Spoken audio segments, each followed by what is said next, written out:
Ladies and gentlemen, you know what's funny? Most people think being unbothered means you don't care about anything. That's not it.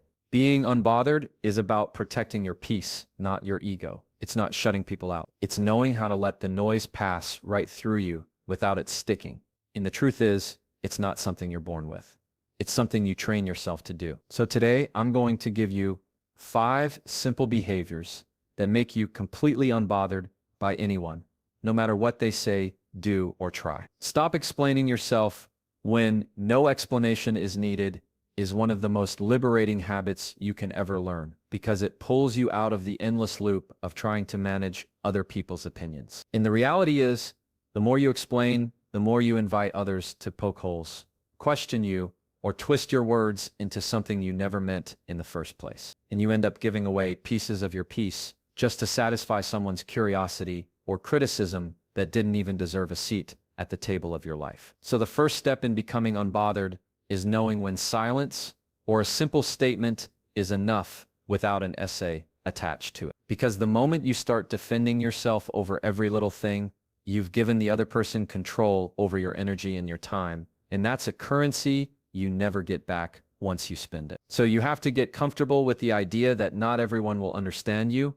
and not everyone is entitled to the details. When you stop explaining yourself unnecessarily, you start to notice that the weight you are carrying wasn't from what people said, but from the pressure you put on yourself to be understood by them. And here's the truth that stings a little at first. Most people don't actually care about your explanation. They care about keeping the conversation in a place where they feel they have power over you. And when you cut the rope by refusing to over-explain, you pull yourself out of that tug of war completely, which changes the dynamic instantly because you're no longer playing defense. You're just living your life without offering every single thought as evidence in a trial that doesn't exist. And this is not about being dismissive. It's about valuing your own time and words enough to not spend them where they don't matter. There's a quiet confidence in people who don't over-explain. A kind of energy that says, I know what I'm doing, I know why I'm doing it, and I don't need your approval to keep going. And it's not loud or defensive. It's calm and self-assured, because they've learned that validation is an inside job, not a reward you chase from the outside. And yes, some people will take your lack of explanation as arrogance or distance, but that's just because they've been trained to believe they're owed your reasoning, when in reality, they're not. And you owe them exactly nothing except the respect of being direct and concise, if you choose to answer at all. One of the hardest parts about this is breaking the habit, because explaining yourself feels like you're smoothing things over, avoiding conflict, or making sure no one misunderstands you. But here's the trap.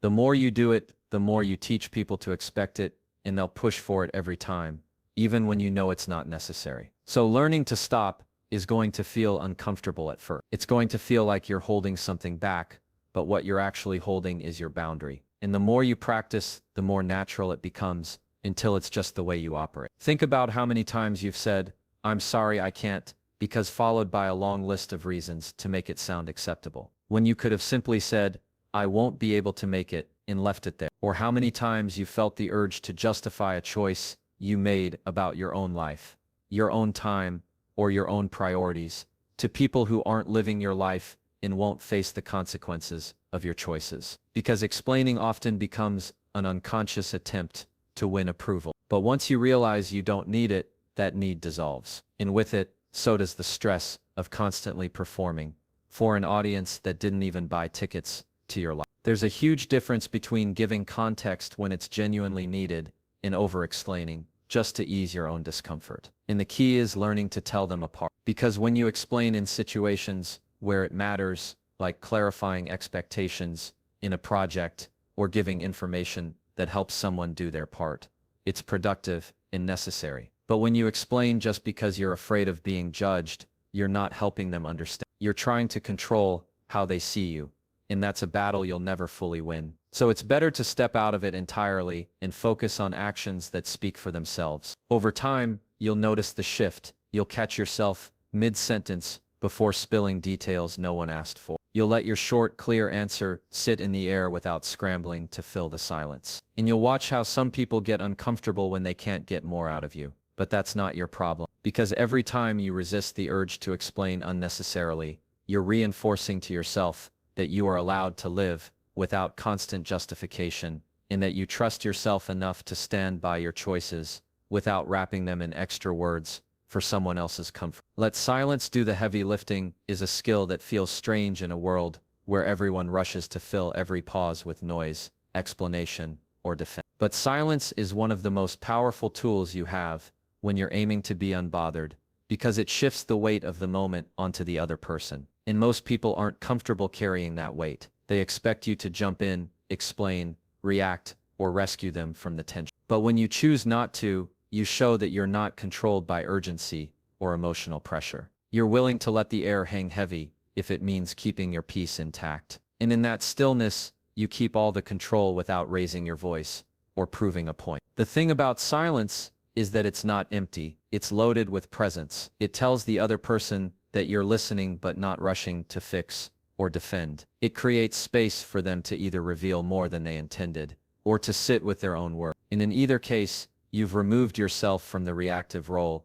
and stepped into a position of calm authority. Because people who are confident in their stance don't need to fill the space with constant talk. They know the weight of a pause often speaks louder than the words that could follow it. And that kind of control can shift the direction of a conversation without you even moving. Silence also forces people to deal with the reality of their own behavior. Because without your defensive reaction to distract them, they're left with nothing to focus on but themselves.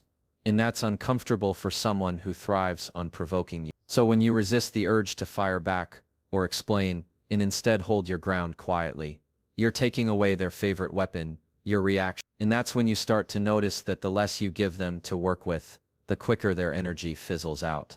Because most of the time, their momentum depends entirely on yours. Learning to use silence effectively isn't about ignoring people or giving them the cold shoulder for the sake of it. It's about knowing that sometimes the best response is no response. Because the moment you speak just to ease the tension, you risk saying more than you mean, or giving someone more insight into your emotions than they've earned. And silence protects you from that. It allows you to think clearly, choose your words carefully, and decide whether this moment even deserves a response. And the truth is, most don't. Because silence itself can close a door without you having to slam it. It takes practice to get comfortable with silence because it feels unnatural at first, like you're letting something go unresolved. But the truth is, most arguments and confrontations don't get resolved through more talking. They get resolved when one person refuses to feed them. And that refusal often looks like calm, steady, quiet, not in a passive-aggressive way,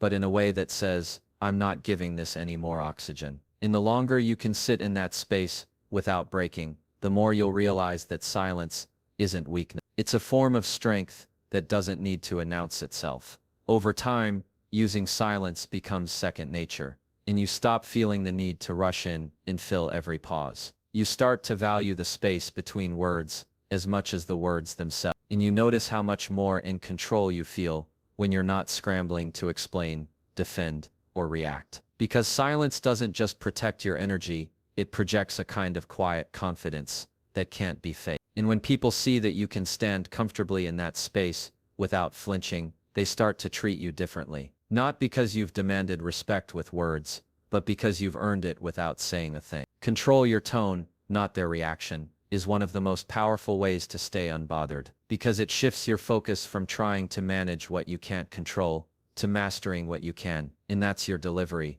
your presence, and your energy in the moment. Because no matter how calm, kind, or logical you are, some people will still choose to misinterpret, exaggerate, or dismiss what you say. And if your peace depends on them responding exactly how you want, you'll always be on edge. But when you commit to keeping your tone steady and intentional, no matter their behavior, you take away their ability to pull you into their chaos, and you protect yourself from being dragged into emotional patterns that aren't yours to carry. Your tone is the signal you send out to the world about how much control you have over yourself, and people pick up on it instantly, because when you're calm in your delivery, it's hard for others to escalate without looking like they're overreacting. And when you keep your tone grounded, it creates a kind of invisible barrier that says, you can yell, you can throw accusations, you can try to provoke me, but I'm not matching that energy. And that stance changes the entire dynamic, because it denies them the emotional fuel they're trying to get from you,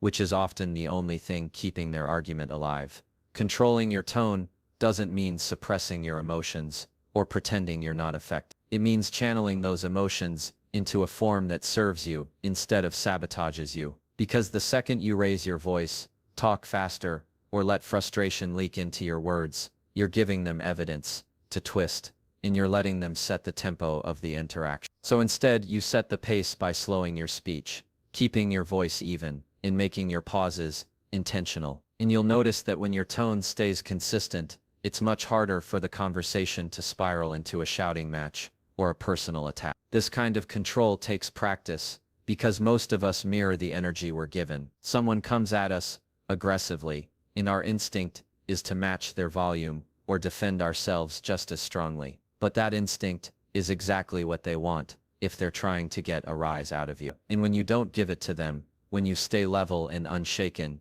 you're showing that you're not a puppet for someone else's emotions to pull around. You're the one holding the strings on your own response. And that's where your power is, because your tone speaks louder than your words ever could in those moments. You'll also start to see how your tone affects the outcome of conversations in ways your words alone can't, because people remember how you made them feel, far more than they remember the exact phrasing you use. And if your tone stays measured, respectful, and clear even when you're setting a boundary or disagreeing, it leaves a different imprint than if you let frustration color your delivery. And over time, this consistency builds a reputation. People learn that they can't push you into losing your cool, and that predictability makes it harder for them to justify escalating things with you in the future. Controlling your tone also helps you think more clearly in the moment, because when you focus on keeping it steady, you naturally slow down your responses, which gives you more time to choose your words wisely. And that pause is often all you need to avoid saying something reactive that you'll have to clean up later. Because once words are out, they can't be taken back, and no amount of explaining can erase the way they land. So holding on to your tone is like holding on to the steering wheel of the conversation, making sure it stays on a road you actually want to be on instead of veering into unnecessary conflict. Over time, you'll find that keeping your tone in check becomes less about managing tense conversations and more about the kind of person you're choosing to be in every interaction. Because it's not just a tactic for dealing with difficult people. It's a habit that shapes how you move through the world, and the more you practice it, the more natural it feels until it's just who you are. Someone whose words might change based on the situation, but whose tone stays steady, grounded, and untouchable no matter how much someone else tries to shake it. Respond to facts, not feelings, is a mindset that keeps you grounded in reality when emotions start running hot. Because in almost every conflict or tense interaction, there's the surface level, how people feel in the moment, and then there's the underlying truth, the actual facts of the situation. And the mistake most people make is reacting to the emotional storm instead of anchoring themselves to what's real, which pulls them into arguments that go in circles, because feelings shift, twist, and flare up, but facts remain steady. And when you train yourself to answer based on facts alone, you stop getting pulled into drama that has no clear resolution, and you start keeping the conversation in a place where clarity is possible. The problem with responding to feelings is that emotions can be contagious. And if someone comes at you with anger, frustration, or even guilt, your natural instinct is to match that energy without realizing it, which means their feelings end up steering your behavior. And that's exactly how you lose your peace. Because instead of addressing what's actually happening, you're now reacting to the mood of the moment. And moods can be wildly inaccurate, fueled by assumptions, misunderstandings, or even someone else's bad day. So if you want to stay unbothered, you have to separate the two and make a conscious choice to only respond to what you can verify as true. This doesn't mean you ignore people's emotions or dismiss them like they don't matter. It means you acknowledge them without letting them dictate your own emotional state. Because feelings are valid in the sense that people really do feel them, but they're not always reliable indicators of the facts. And when you respond based on the facts first, you keep the conversation anchored. You avoid adding fuel to the fire, and you make it harder for someone to drag you into a space where logic has no foothold, which is where most conflicts spin out of control. It takes discipline to stick to facts when someone is trying to pull you into an emotional reaction, because their feelings will often be loud, urgent, and persuasive, and they might even accuse you of not caring if you don't respond in the same emotional tone they're using. But that's just because they're used to people meeting them at that level, and when you don't, it throws them off balance. It forces them to either match your calmness or admit they're upset over something that isn't entirely grounded in reality. In either way, you've avoided getting tangled in an argument that goes nowhere. A practical way to do this is to slow the conversation down and focus on the specific, verifiable parts of what's being said. Asking questions like, what exactly happened, or what's the part we know for sure? Because it's hard for someone to keep spinning a narrative that's purely emotional when you're calmly and consistently bringing it back to the details that can be proven. And even if they keep circling back to feelings, you don't have to follow them. You can acknowledge the emotion without letting it become the foundation for your response. Interact with you, because they start to see that you can't be baited by emotional swings, and that if they want to have a productive conversation with you, they have to come with something concrete. And that shift doesn't just keep you unbothered in the moment, it reshapes your relationships, because you're no longer a participant in the emotional roller coaster. You're the steady ground people have to meet if they want to be heard. Decide what's worth your energy before you give it,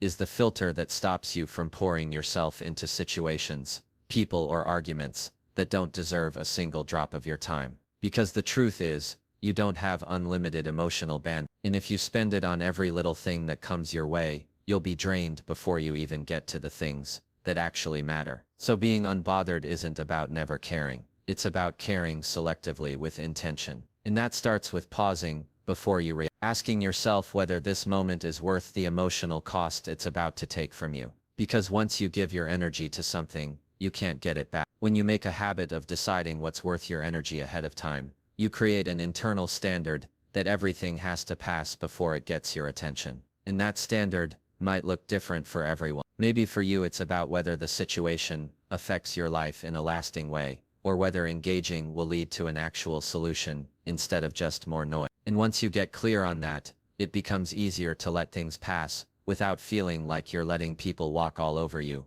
because you know you're not avoiding conflict out of fear. You're avoiding it out of wisdom. And that's a completely different kind of power. The trap most people fall into is reacting first and thinking later. And that's how you end up in conversations that go nowhere, arguments that repeat in cycles, or situations where you've invested hours of emotional effort only to realize it made no difference. And the reason that happens is because you didn't stop to ask whether it was worth engaging in at all. So the more you train yourself to slow down and assess before you step in, the more control you'll have over your own emotional reserves, and the less you'll find yourself feeling drained by people who thrive on pulling you into their problems or drama. It's important to remember that not every problem is yours to solve, and not every comment is yours to answer. And when you can recognize that in real time, it saves you from the endless loop of over-explaining, defending, or trying to change someone's mind who's already made it up. Because sometimes the smartest thing you can do is to simply walk away, not because you've lost, but because you've decided the game isn't worth playing. And the sooner you can make that decision, the more peace you protect for yourself in the long run. One of the most freeing parts of this habit is that you stop feeling guilty for not responding to everything, because you realize your energy is not public property. It's yours to protect and distribute as you see fit. And that means you don't owe a reaction to every opinion. You don't owe your involvement to every issue. And you definitely don't owe your attention to people who only show up to take from it. So when you start choosing where your energy goes with intention, you naturally attract situations, in relationships, that respect that boundary, because you're no longer signaling that you're endlessly available to be pulled into